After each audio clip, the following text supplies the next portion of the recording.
Hi viewers, welcome to our channel. ప్రస్తుతం మనతో పాటు దాము బాలాజీ గారు సీనియర్ జర్నలిస్ట్ ఉన్నారు. వారితో ఒకసారి మాట్లాడదాం. సార్ నమస్కారం సార్. నమస్తే. సార్, హైదరాబాద్లో ఒక భారీ బాంబ్ బ్లాస్ట్కు ప్లాన్ చేసిన ఇద్దరు ఉగ్రవాదుల్ని పోలీసులు అరెస్ట్ చేసినట్లుగా వార్తలు అయితే వస్తున్నాయి సార్. మరి ఎవరి ఉగ్రవాదులు, వీళ్ళు ఏం ప్లాన్ చేశారు, మరి వీళ్ళని ఎలా పట్టుకున్నారు, దీనికి సంబంధించినటువంటి వివరాలు ఉన్నాయి సార్? యాక్చువల్గా ఆపరేషన్ సింధూర్ తర్వాత పాకిస్తాన్కి ఇండియాకి మధ్య ఒక ఉద్రిక్త వాతావరణం అయితే ఇప్పటికీ కూడా కంటిన్యూ అవుతుంది. ఈ నేపథ్యంలో మనకి అక్కడ మసూద్ అజర్ అని జైషే ఈ మొహమ్మద్ సంస్థ అధినేత ఉర్దూలో ఒక లెటర్ రాశాడు. అందులో తను హెచ్చరించాడు, నా ఫ్యామిలీ మెంబర్స్ని 10 మందిని మీరు చంపారు కాబట్టి నేను మీ దేశంలో ఒక ప్రళయాన్ని సృష్టిస్తాను అని చెప్పే విధంగా ఆయన మాట్లాడాడు. అట్లాగే మోడీని కూడా తీవ్రంగా హెచ్చరిస్తూ అతను వార్నింగ్ ఇచ్చాడు. సో దాంతో ఒక్కసారిగా భయాందోళన అయితే నెలకొన్నాయి. మొత్తం ఇండియాలో అనేక చోట్ల టెర్రరిస్టులు, స్లీపర్ సెల్స్ యాక్టివేట్ అయ్యారని చెప్తున్నారు. నేను చాలాసార్లు వివరించాను వాళ్ళ ఆర్గనైజేషన్ ఎలా ఉంటుందని. వాళ్ళది యాక్టివ్ టెర్రరిస్టులు ఉంటారు, తర్వాత గ్రౌండ్ లెవెల్ వర్కర్స్ ఉంటారు, తర్వాత స్లీపర్ సెల్స్ ఉంటాయి, ఇంకా డిఫరెంట్ ఆపరేటివ్స్ పనిచేస్తూ ఉంటారు. సో ఈ sleeper cells, ground level over ground workers అంటారు. ఈ ఓవర్ గ్రౌండ్ వర్కర్స్ వీళ్ళందరూ కూడా యాక్టివేట్ అయ్యారు. అంటే ప్రచ్ఛన్న యుద్ధం అంటారు, ప్రాక్సీ వార్. ఈ ప్రాక్సీ వార్కి రెడీ అవుతున్నారు. టెర్రరిస్ట్ యాక్టివిటీలు, బాంబ్ బ్లాస్ట్లు ఇలాగా వస్తున్నాయి. హైదరాబాద్ కూడా సెన్సిటివ్ ఏరియా, ఎందుకంటే హైదరాబాద్లో ముస్లిం పాపులేషన్ దాదాపు 30% పైన ఉంది. సో అట్లాగే చుట్టుపక్కల కూడా నల్గొండ ఇలాంటి ఏరియాల నుంచి కూడా ముస్లిం పాపులేషన్ బలంగా ఉంది కాబట్టి ఇక్కడ నుంచి టెర్రరిస్ట్ యాక్టివిటీల్లో కూడా గతంలో కూడా చాలాసార్లు ఉన్నట్టుగా వార్తలు వచ్చాయి. ఎన్ఐఏ వాళ్ళు కూడా, నేషనల్ ఇన్వెస్టిగేటింగ్ ఏజెన్సీ కూడా ఇక్కడ గతంలో అరెస్టులు కూడా చేసింది. సో ఈ నేపథ్యంలో హైదరాబాద్లో కూడా టెర్రరిస్టులు ఉన్నారని ఒక వారం నుంచి ఏదో ఒక రకంగా వార్తలు వస్తున్నాయి. స్లీపర్ సెల్స్ ఇక్కడ యాక్టివేట్ అవుతున్నారని కూడా వార్తలు వస్తున్నాయి. ఈ నేపథ్యంలో నిన్న ఒక ఇద్దరు టెర్రరిస్టులని పోలీసులు అరెస్ట్ చేశారు. ఇది joint operation of AP and Telangana. AP పోలీసులు, తెలంగాణ పోలీసులు కలిసి ఒక జాయింట్ ఆపరేషన్ చేశారు. ఆ జాయింట్ ఆపరేషన్లో ఇద్దరు టెర్రరిస్టులు దొరికారని చెప్తున్నారు. ఆ టెర్రరిస్టుల దగ్గర చాలా పేలుడు పదార్థాలు కూడా ఉన్నాయి. వాళ్ళు ఒక బాంబ్ బ్లాస్ట్కి ప్లాన్ చేస్తున్నట్టుగా చెప్తున్నారు. వాళ్ళు ఎవరు, ఎలా ప్లాన్ చేశారు, ఎలా పట్టుకున్నారు అనే విషయాలు చూద్దాం. అందులో మొదటి అబ్బాయి పేరు సిరాజ్ రెహమాన్. ఈ అబ్బాయికి 29 ఏళ్ళు. ఇతనిది ఆంధ్రప్రదేశ్లో విజయనగరం ఏరియా అని చెప్తున్నారు. రెండవ వ్యక్తి హైదరాబాద్లో సయ్యద్ సమీర్ అనే అబ్బాయి. ఇతనిది బోయిగూడ, మన సికింద్రాబాద్ రైల్వే స్టేషన్ దగ్గర. ఇతనికి 28 ఏళ్ళు. సో ముందుగా విజయనగరం పోలీసులకి ఒక ఇన్ఫర్మేషన్ వచ్చింది. ఇక్కడ సిరాజ్ అనే ఒక అబ్బాయి ఆన్లైన్లో అతను రకరకాల పదార్థాలు, అంటే బాంబ్ బ్లాస్ట్లో వాడే అమ్మోనియా కావచ్చు, సల్ఫర్ కావచ్చు, అల్యూమినియం పౌడర్, ఇవన్నీ కూడా ఆన్లైన్లో తెప్పిస్తున్నట్టుగా వాళ్ళకి డౌట్ వచ్చింది. దాంతో ఈ మధ్య ఏంటంటే చాలామంది ఈ పేలుడు పదార్థాలని లేకపోతే కొన్ని రకాల డ్రగ్స్ను ఆన్లైన్లో ఆర్డర్ ఇచ్చి కూడా తెప్పించుకునేస్తున్నారు. అంటే వాటిని 2-3 రకాలు మిక్స్ చేస్తే అది పేలుడు పదార్థం అవుతుంది. ఇంతకుముందు అంటే షాపుల్లో అడగాలి, షాపుల్లో అడిగితే ఇప్పుడు అక్కడ సీసీటీవీలు ఇవన్నీ ఉంటాయి కాబట్టి గమ్మని ఆన్లైన్లో పెట్టేస్తున్నారు. ఆన్లైన్ మూడో కంటికి తెలియకుండా వచ్చేస్తున్నాయి. సో అలాగా ఇప్పుడు ఇతను ఈ సిరాజ్ తెప్పించుకున్నాడని, సిరాజు హైదరాబాద్కు వచ్చి ఈ సయ్యద్ సమీర్ని కలిశాడని చెప్తున్నారు. వీళ్ళకి కామన్గా ఉన్న ఒక ఫ్రెండ్ ఇంట్లో కలవడానికి ప్లాన్ చేసుకున్నారు. సో ముందుగా వాళ్ళు విజయనగరం పోలీసులు ఇచ్చిన ఇన్ఫర్మేషన్ బేస్ చేసుకొని ఇక్కడ హైదరాబాద్ పోలీసులు ఒక ట్రాప్ అయితే పన్నారు ఈ సిరాజ్కి. ఆ సిరాజ్ ఆ ట్రాప్లో ఇరుక్కున్నట్టు తెలిసింది. ముందుగా సిరాజ్ని వీళ్ళు అదుపులోకి తీసుకున్న తర్వాత సిరాజ్ దగ్గర ఇవన్నీ కనిపించాయి. సిరాజ్ ఫోన్ అవన్నీ తీసుకున్నాక సిరాజ్ సయ్యద్ సమీర్ అనే అబ్బాయితో టచ్లో ఉన్నాడు అనేది అర్థమైంది. దాంతో అతని వాంగ్మూలాన్ని బేస్ చేసుకొని అతను ఈ సయ్యద్ సమీర్ ఎక్కడ ఉంటాడు, ఎలా కాంటాక్ట్ చేయాలి, ఇవన్నీ అతను చెప్పడంతో అతని ద్వారా సమీర్ని కూడా పట్టుకున్నారు. సో ఇద్దరిని పట్టుకున్న తర్వాత వీళ్ళు ఏ టెర్రరిస్ట్ ఆర్గనైజేషన్కి సంబంధించి అనేది ఆరా తీసినప్పుడు వీళ్ళిద్దరూ కూడా ఒక సౌదీ అరేబియా బేస్డ్ ఐసిస్ అంటాం కదా. ఐసిస్ అంటే Islamic state of Iraq and Syria. So దీన్ని ఐసిస్ అనేది బాగా పెద్ద ఆర్గనైజేషన్, ముఖ్యంగా సిరియా, ఇరాక్ ఆ ప్రాంతంలో అది పనిచేస్తూ ఉంటుంది. సో అక్కడ వీళ్ళు సౌదీ అరేబియాలో ఒక హ్యాండ్లర్ అంటారు వాళ్ళని, అలాంటి ఒక హ్యాండ్లర్తో వీళ్ళకి ఆన్లైన్ సంబంధాలు ఉన్నట్టుగా ఫేస్బుక్లో కానీ లేకపోతే సోషల్ మీడియాలో కానీ సంబంధాలు ఉన్నట్టుగా చెప్తున్నారు.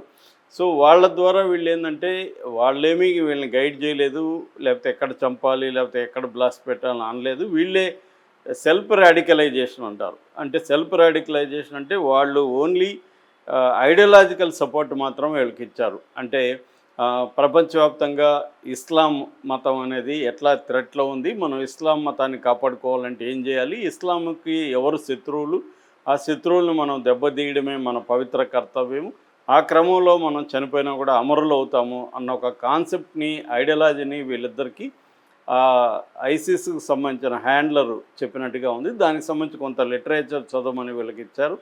సో ఈ లిటరేచర్ చదివి వీళ్ళిద్దరూ ఒకరి ఒకరు మార్చుకొని ఎక్స్చేంజ్ చేసుకొని దాంతో వీళ్ళిద్దరూ కూడా ఐడియాలజికల్గా సెల్ఫ్ రాడికలైజ్ అయ్యారు. మనం దీన్ని యాక్షన్లోకి పెట్టాలని డిసైడ్ అయ్యారు. డిసైడ్ అయ్యి ముందుగా వీళ్ళు ప్లాన్ ఏంటంటే ఈ మెటీరియల్ అంతా సంపాదించి దీన్ని బాంబుగా తయారు చేసి ముందుగా దీన్ని టెస్ట్ చేయాలి.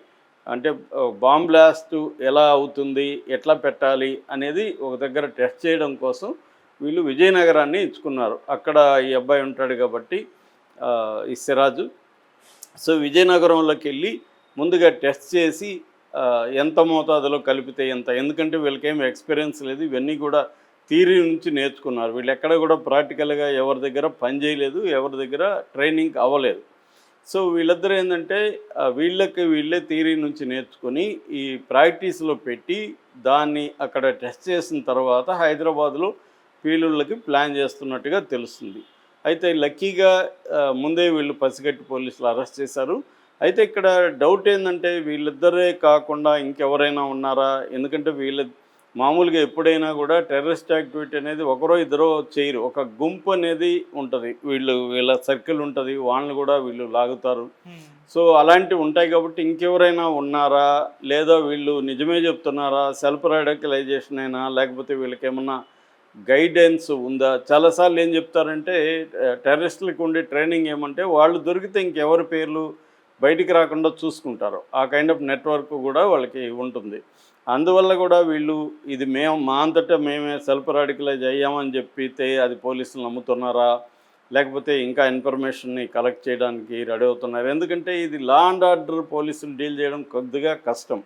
అందుకని ఎన్ఐఏ వాళ్ళకి ఇలాంటివి జనరల్గా అప్పగిస్తారు వాళ్ళకి, ఎందుకంటే దీని మీద స్పెషలైజేషన్ ఉంటుంది, స్టడీ ఉంటుంది, అనేక ఎక్స్పీరియన్స్లు ఉంటాయి వాళ్ళకి, అనేక మందిని వాళ్ళు ఇంటరాగేట్ చేసిన అనుభవం ఉంటుంది.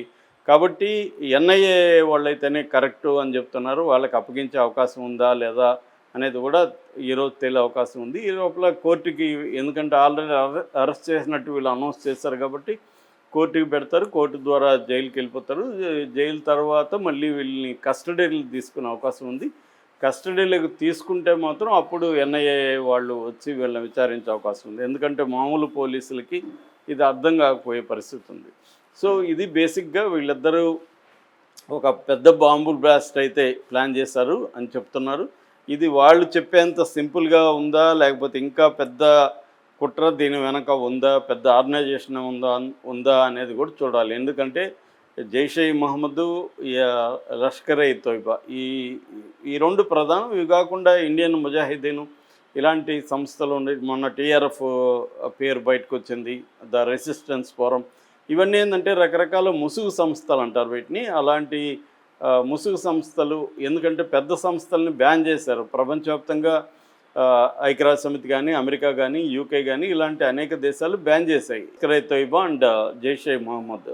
అందుకని వీళ్ళు ఏం చేస్తారంటే వేరే సంస్థ పేరు పెట్టుకొని ఆ సంస్థ లెజిటిమేట్గా ఉంటుంది కాబట్టి ఆ సంస్థ పేరుతో వర్క్ చేస్తూ ఉంటారు. ఇది మావోయిస్టులు కూడా అలాగే, మావోయిస్టు సంస్థలను బ్యాన్ చేసేసరికి వాళ్ళు ఇంకేదో సంస్థ పేరు పెట్టుకొని ప్రోగ్రెసివ్ ఫ్రంట్ అనో ఇంకోటి పెట్టుకొని ఆర్గనైజ్ అవుతూ ఉంటారు అన్నమాట. అలాగే టెర్రరిస్టులు కూడా బేసిక్గా. రెండోది ఏంటంటే అసలు ఎందుకు ముస్లిం యూత్ ఇలాగా టెర్రరిజంలోకి వెళ్తున్నారు అనేది కూడా ఇవాళ పెద్ద చర్చకి దారితీస్తుంది. దీనికి ప్రధానంగా ఏంటంటే వాళ్ళకు ఉండే నిరుద్యోగం, ముస్లిం యూత్లో ఉండే నిరుద్యోగం, ఫోర్స్లో మనకు పీరియాడిక్ లేబర్ ఫోర్స్ సర్వే మొన్న వచ్చింది. ఆ పీరియాడిక్ లేబర్ ఫోర్స్ సర్వే అనేది national sample survey office conduct చేస్తుంది ఎవ్రీ ఇయర్. అంటే లేబర్ పార్టిసిపేషన్ ఎంత ఉందనుకున్నప్పుడు హిందువుల్లో 53.8% Hindu youth labour force participation ఉంటే ముస్లిం యూత్ ఓన్లీ 32.6% మాత్రం లేబర్ ఫోర్స్ పార్టిసిపేషన్ ఉంది. అలాగా నిరుద్యోగం వల్ల వీళ్ళు ఈజీగా అట్రాక్ట్ అయ్యే అవకాశం ఉంది.